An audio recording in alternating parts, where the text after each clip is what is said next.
Kedatangan Belanda ke Indonesia. Bangsa Belanda datang pertama kali ke Indonesia pada tanggal 22 Juni tahun 1596. Mereka mendarat di Pelabuhan Banten setelah berlayar di lautan selama 14 bulan.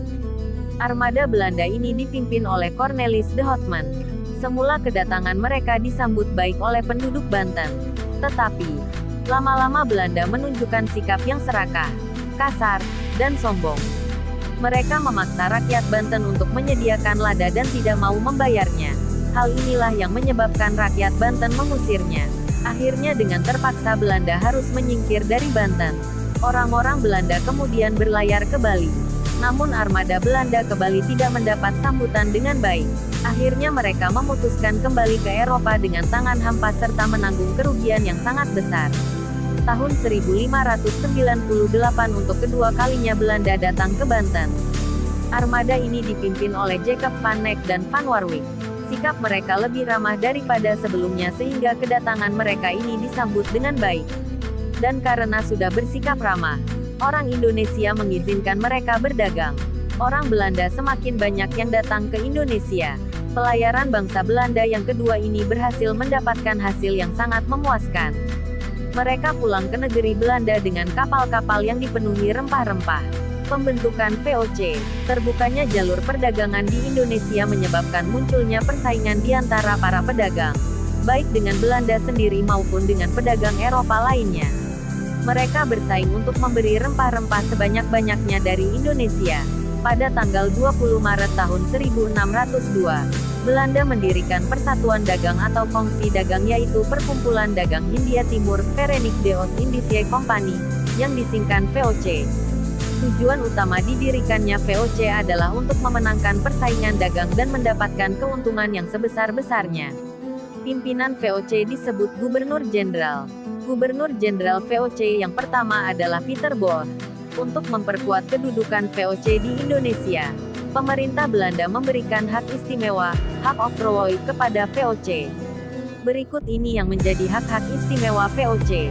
Hak untuk memonopoli perdagangan, hak untuk memungut pajak, hak untuk memiliki tentara sendiri, hak untuk menguasai dan mengikat perjanjian dengan kerajaan-kerajaan di daerah yang dikuasai, hak untuk mencetak dan mengeluarkan uang sendiri, hak untuk mengumumkan perang dengan negara lain, hak untuk mengadakan pemerintahan. Penjajahan Belanda tak lepas dari sejarah kebangkrutan VOC yang sebelumnya membuka industri dagang di Nusantara. Pada akhir abad ke-18, yaitu abad kebangkrutan VOC di Nusantara dan setelah kekuasaan singkat Britania di bawah pimpinan Thomas Stanford Raffles, pemerintah Belanda mengambil alih kepemilikan VOC. Tepatnya pada tahun 1816. Tahun 1830, kultur stelsel atau sistem tanam paksa mulai diterapkan.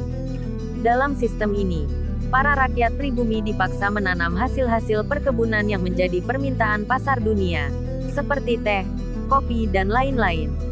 Hasil perkebunan itu kemudian diekspor ke berbagai negara. Sistem tanam paksa ini membawa kekayaan yang besar kepada para pelaksananya, baik pihak Belanda maupun orang Indonesia yang menjadi pemilik tanah, namun tidak bagi para pekerjanya. Para pekerja tanam paksa dirampas hak-hak kebebasannya untuk bekerja tanpa henti. Pada tahun 1848, tanam paksa mendapat kecaman melalui perdebatan parlemen Belanda, juga tulisan-tulisan yang mengkritik terang-terangan praktik tidak manusiawi itu. Pada tahun 1870, 40 tahun pelaksanaan tanam paksa, Belanda memperoleh keuntungan sebesar 823 juta gulden. Keuntungan ini digunakan untuk membangun perdagangan dan pelayaran yang lumpuh, membangun industri yang macet, politik kolonial liberal tahun 1870 sampai tahun 1900. Kemajuan perdagangan Belanda diperoleh dari keuntungan penjualan hasil perkebunan tanam paksa. Keuntungan itu dimanfaatkan Belanda untuk memajukan bidang industri, pelayaran dan perbankan. Pihak Belanda menikmati hasilnya, sementara penduduk menderita karena beratnya pelaksanaan tanam paksa. Golongan liberal kemudian berupaya mengadakan perubahan, antara lain dengan mengeluarkan peraturan anggaran dalam undang-undang.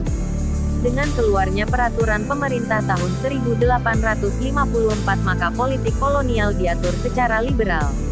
Penyelewengan dan penekanan mulai berkurang. termasuk praktik tanam paksa yang ikut dihapuskan. Ide liberal mendorong usaha perseorangan. Pemerintah tidak berhak ikut campur tangan. Tanam paksa kemudian diganti dengan sistem kerja bebas. Kepentingan politik liberal membawa dampak ekonomi di koloni dengan didirikannya infrastruktur dan keuntungan pun diperoleh dengan mudah. Dengan dikeluarkannya Undang-Undang Agraria tahun 1870, maka politik liberal diberlakukan. Undang-undang ini pada dasarnya melarang penjualan tanah kepada orang asing, tetapi mereka hanya diperkenankan menyewanya dalam waktu 75 tahun. Politik kolonial etis tahun 1900 sampai tahun 1942. Van Deventer, seorang tokoh liberal Belanda, mengatakan bahwa Indonesia telah berjasa membantu pemerintah Belanda memulihkan keuangannya. Dalam majalah De Gids terbitan Belanda, Van Deventer menyebutkan bahwa jutaan gulden yang diperoleh Belanda dari bumi Nusantara itu merupakan ENRS-schuld, utang kehormatan. Menurutnya, Belanda berutang kepada bangsa Indonesia atas keuntungan yang diperoleh dari hasil eksploitasi kekayaan Nusantara yang begitu besar.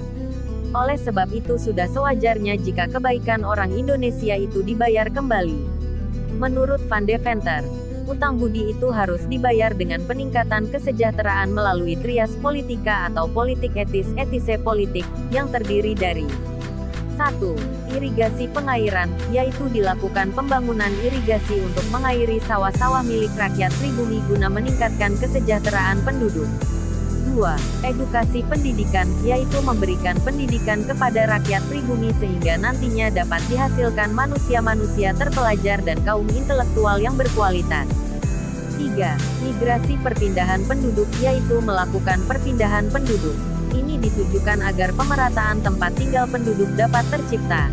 Tulisan Van Deventer dan para pengecam dari kelompok politisi liberal lainnya seperti Van Dedem, Van Kol, De Waal, dan Van den Berg, ternyata berpengaruh besar. Hingga pada tahun 1901, Ratu Wilhelmina mengumumkan pernyataan bahwa diperlukan suatu penyelidikan terhadap kesejahteraan rakyat Jawa. Van Deventer kemudian dikenal sebagai Bapak Pergerakan Politik Etis. Van Deventer benar-benar menempatkan kesejahteraan rakyat pribumi di atas kepentingan yang lain. Penerapan politik etis. Kebijakan politik etis yang diajukan oleh Van Deventer adalah suatu gagasan yang baik.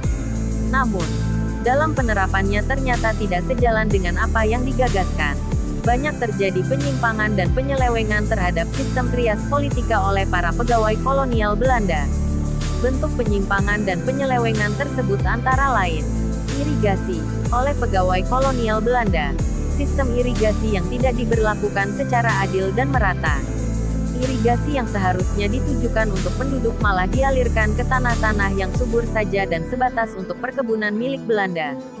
Sementara itu tanah penduduk tidak mendapat pengairan. Edukasi.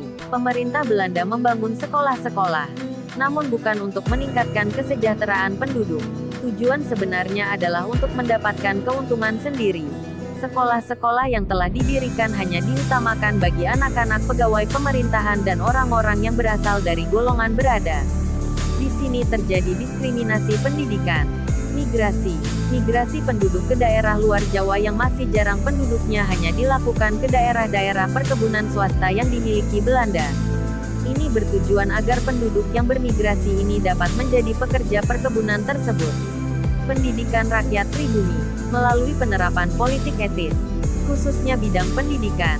Rakyat pribumi yang memperoleh pendidikan bukan hanya mendapatkan ilmu pengetahuan barat. Kesadaran mereka sebagai bangsa juga meningkat. Dari kalangan terpelajar ini kemudian muncul tokoh-tokoh pergerakan nasional. Tokoh-tokoh inilah yang kemudian mempelopori berbagai organisasi pergerakan nasional untuk memperjuangkan nasib bangsa. Bangunnya rakyat terjajah dan penolakan terhadap hubungan kolonial disebut nasionalisme yang memiliki unsur-unsur kebangunan politik, ekonomi, sosial, kultural dan religius. Unsur-unsur itu semua dikembangkan untuk mencapai pembaharuan ke arah kemandirian dan kesatuan bangsa. Sehubungan dengan lahirnya Budi Utomo yang dianggap sebagai manifestasi lahirnya jiwa nasionalisme, pengaruh politik etis sedikit demi sedikit membawa perubahan ke arah perbaikan nasib dan usaha untuk melepaskan dari belenggu penjajahan. Meskipun tidak dapat diingkari bahwa kaum etikus sebenarnya adalah para kapitalis yang menginginkan keuntungan sebanyak-banyaknya dengan meningkatkan daya beli dan kesejahteraan penduduk Indonesia. Lahirnya organisasi pergerakan nasional merupakan tanda dan dorongan tamatnya sejarah politik etis. Pendidikan kolonial yang menekankan perlunya perluasan pendidikan anak-anak Bumi Putera setelah pertengahan abad 19 dirintis oleh Fransen van der Put. Dikatakannya bahwa pengajaran yang sudah berjalan hanya untuk memenuhi kebutuhan aparatur kolonial. Tetapi yang terpenting adalah melalui pengajaran yang akan memajukan penduduk Bumi Putera. Maka diperlukan suatu pengajaran untuk anak-anak pribumi. Tidak hanya anak-anak penguasa saja. Dengan begitu, anak-anak pribumi yang telah mendapatkan pendidikan dapat membantu pemerintahan kolonial. Dengan adanya pendidikan untuk Bumi Putera, maka muncullah elit-elit baru pendidikan yang semestinya menduduki jabatan dalam birokrasi kolonial. Tetapi tempat mereka telah diambil oleh orang-orang Belanda. Mereka kemudian membuka usaha baru yang bersifat swasta.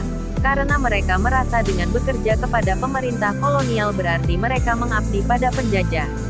Dengan usaha baru tersebut masyarakat pribumi dapat menegakkan prinsip berdiri di atas kaki sendiri. Elit baru berusaha mendapat tempat di hati masyarakat. Sebagai kekuatan sosial politik baru pada mulanya pemerintah belum banyak memberikan perhatian. Akan tetapi ternyata mereka ini adalah pendukung semangat kebangsaan dan dari merekalah semangat nasionalisme berkembang. Tahun 1940 merupakan awal pecahnya Perang Dunia II. Oleh karena Belanda berhasil diduduki Nazi Jerman, Belanda pun mengumumkan keadaan siaga dan mengalihkan ekspor ke Amerika Serikat dan Britania. Negosiasi dengan Jepang mengenai pengamanan bahan bakar pesawat tidak membuahkan hasil. Jepang mulai melakukan penaklukan di Asia Tenggara, termasuk Indonesia. Dibantu oleh pasukan Jepang, faksi dari Sumatera melakukan penyerangan terhadap pemerintahan Belanda hingga akhirnya pada Maret tahun 1942, Belanda menyerah dan kembali dari Nusantara.